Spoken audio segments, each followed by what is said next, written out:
Today on You're Buying a Home with Silas Lindenstein, we're talking about foreclosures and short sales.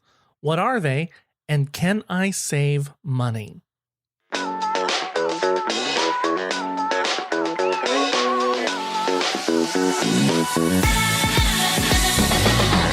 everybody, and welcome to You're Buying a Home with Silas Lindenstein. I am your host, Silas Lindenstein. Thank you so much for tuning in today. Episode number 31, Foreclosures and Short Sales. What are they, and can I save money? Or can you save money? Rather, I guess that's what it should be.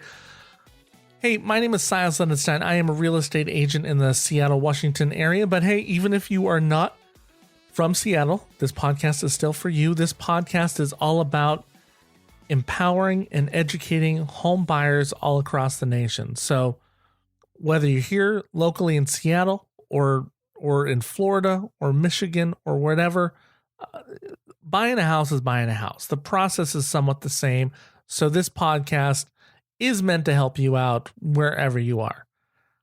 Now, if you're tuning in the podcast for the first time and you are looking just for that step-by-step process to buy a house, the first 10 episodes of this podcast, go to yourbuyingahome.com or on whatever podcast medium, go to those first 10 episodes. That's the step-by-step process of buying a home. After that, we continue on to different topics and subjects that have come up, ones that I deal with, some that are listener suggested, so wherever and however you're binging. And if you are binging, I apologize that this opening's frequently the same, but what are we going to do? We got new listeners every time. So got to explain that.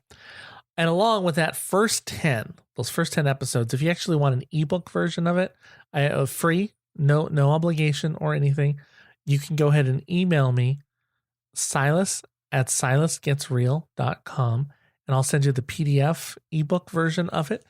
And so it's the same thing. So it's 10 steps just written down so you can reference them that way if you want. And if you're in Seattle, and I'm working with you, I just hand it to you. Sometimes here's a copy, read it. And then of course, if you're in the Seattle area, I'd love to be helping you find a home anywhere in the Pacific Northwest. But hey, if you are in another state, like, I don't know, Wisconsin or Florida, whatever state you're in, if you are looking for a real estate agent, if you're at that point, or even if you're trying to still just learn about what locally is offered, I can connect you with a real estate agent in your area. I am connected to a variety of, I'm connected to a lot of agents through a variety of networks. I'll say that. And I've gotten to know agents, and you'd be surprised where I know people or I can connect with folks.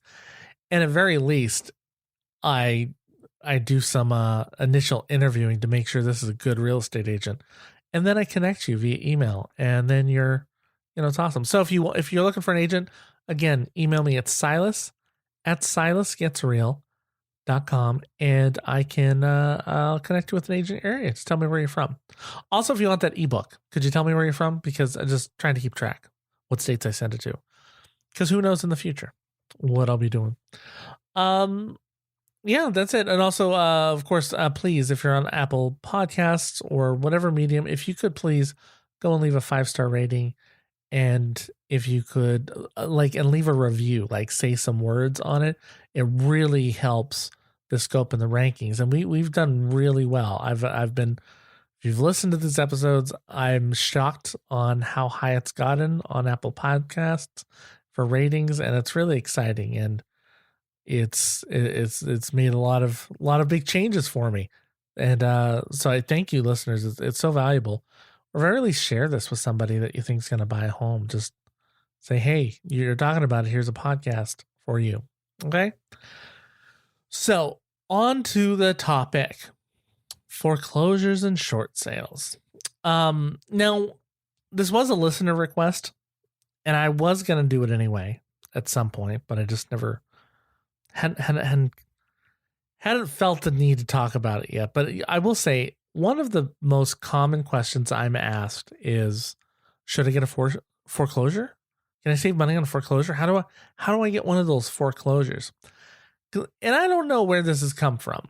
I don't know. There is this idea that you can go, there's a $500,000 house, and I'm going to go spend $25 on an auction and get this.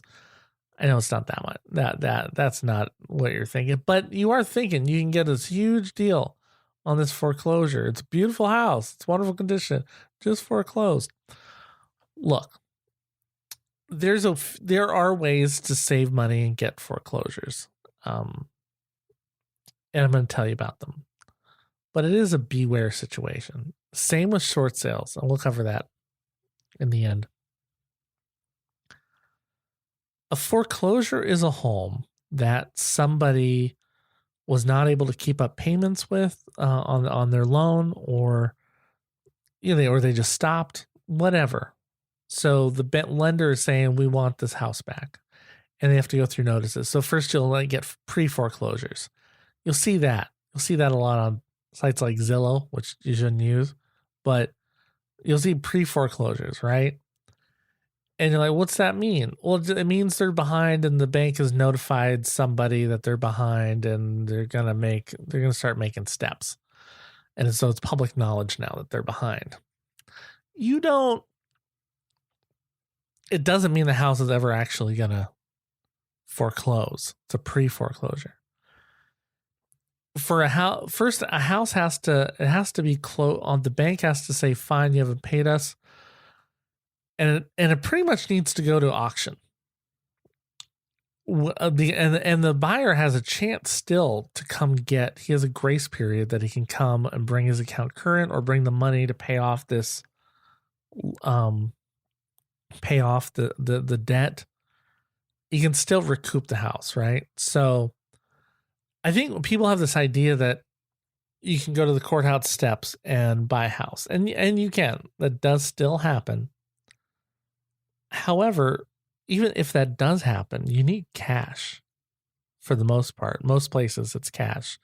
And depending on your state and even county, what it is, some places you have 3 days to pay. It's $150,000 that you need for the house. You have 3 days to pay, but you have to give them like $5,000 deposit. Some places you need it that day.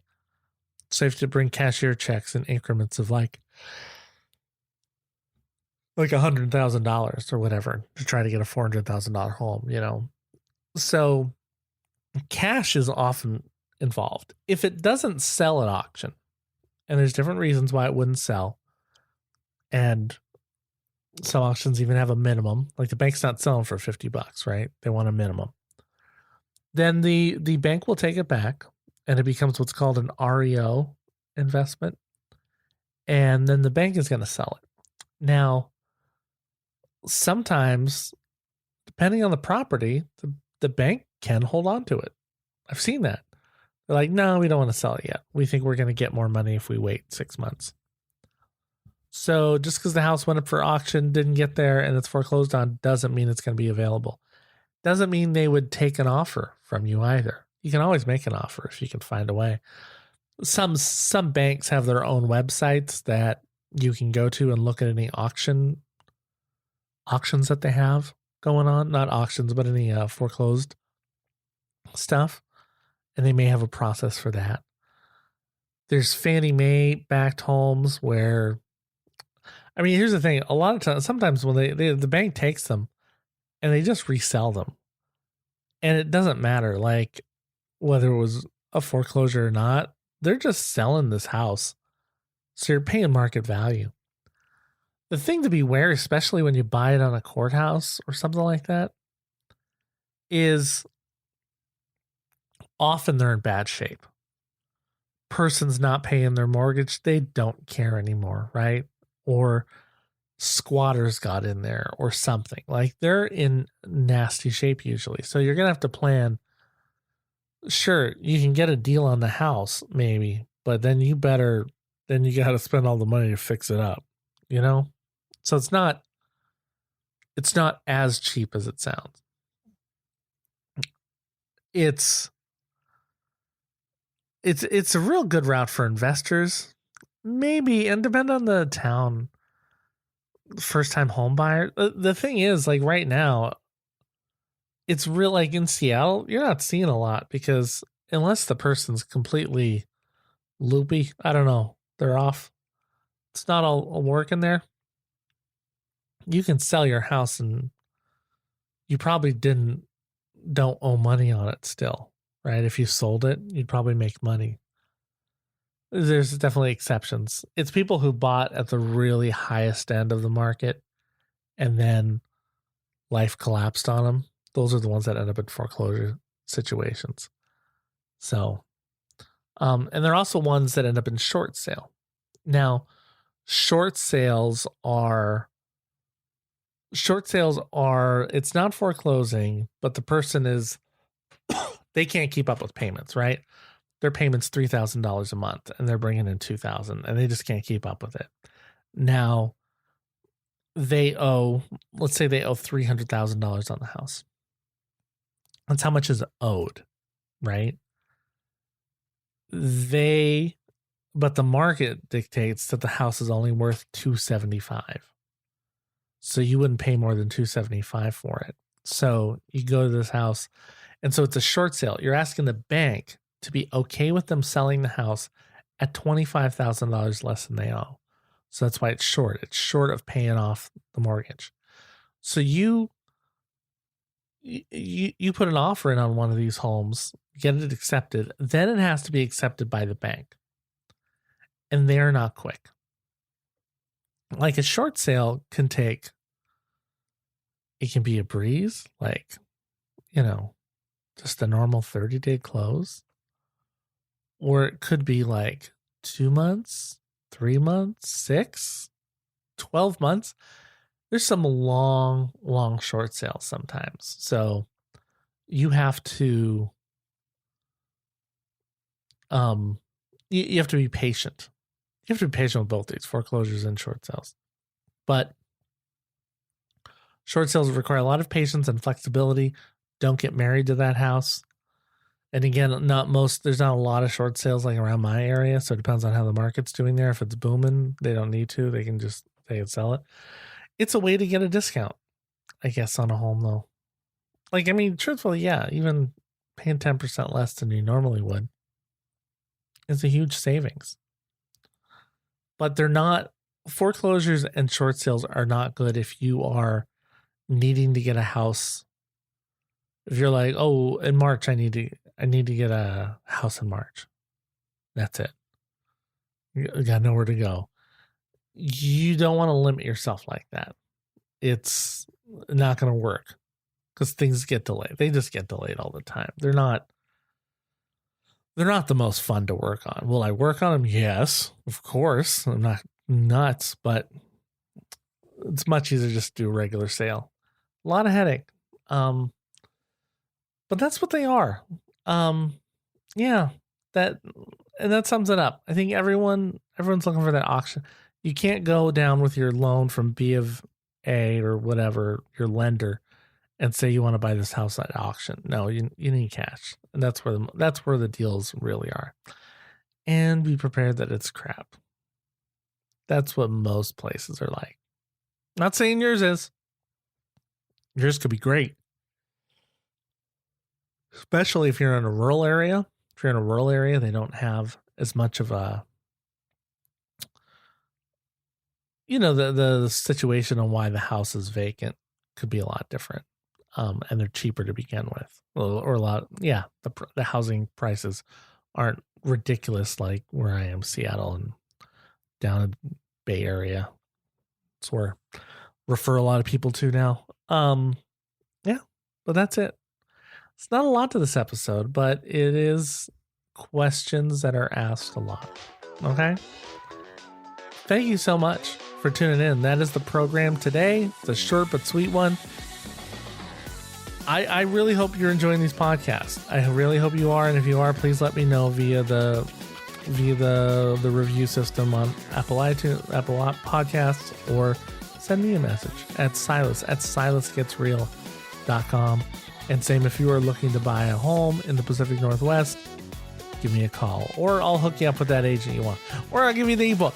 Oh my gosh, I got everything for you. So take it, please. I'm giving and giving. Happy home buying, folks.